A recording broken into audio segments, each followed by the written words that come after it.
All right, we're in Jennifer's backyard, and you've got brand new raised beds. Isn't this wonderful? Because this area floods every once in a while when we get heavy rainfalls. So I always advise gardeners that come to me for advice to plant in raised beds, because then that soil will drain much more quickly. And these are real simple, that they have a little post and it's plank slides into it, you set it up and you're done. It's warm now today. Let's get rid of these and let's do some planting. The other thing is you added topsoil and cotton burr compost in your mix, and this is going to drain well, and it's going to be really good for your plants as they're growing. This is a really great tip, and Jennifer showed it to me, okay? Take the yardstick like this, and you put it in the garden in the soil, and we want to plant these beets, and we got them from Seed Savers Exchange, so Diane Wheely will be very happy to see that. And these are 1/2 inch deep. All right. So you make this go in 1/2 inch. Which is not very much, really. That's probably maybe a little more. A little more, and then flip you it back and forth to make it a wedge. Okay. Perfect. That is absolutely perfect. And then on the package it says plant the seeds every 2 inches apart. So these are Bull's Bloods beets. And here you go. Okay, I'll take and some then you just match it with the yardstick. So you go at the every end. 2 inches you drop a seed. Here's 2 inches.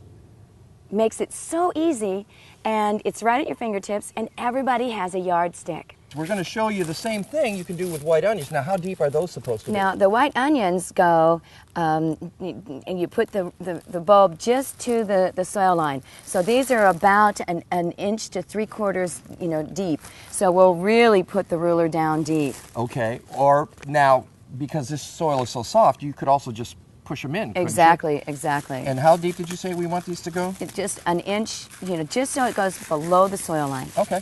So we wouldn't normally put the same row with different plants, but just to show you, we'll put these down. These on the label, these are also every 2 inches. Oh, perfect. And then you thin them out, as they start growing, you can thin them out. Every other one you pull out as a green onion, and you can eat that right away. And then you wait till the end of the season for the rest of these to bulb up, and you've got great onions. Now, Jennifer, one of the things I've noticed is you've got herbs around the outside of your raised beds. Why do you do that? Especially the thyme. Thyme is so fragrant that if you ever have problems with animals, especially rabbits, this will deter the rabbits, because when they come up investigating your garden, they'll smell the thyme and they're repelled by that.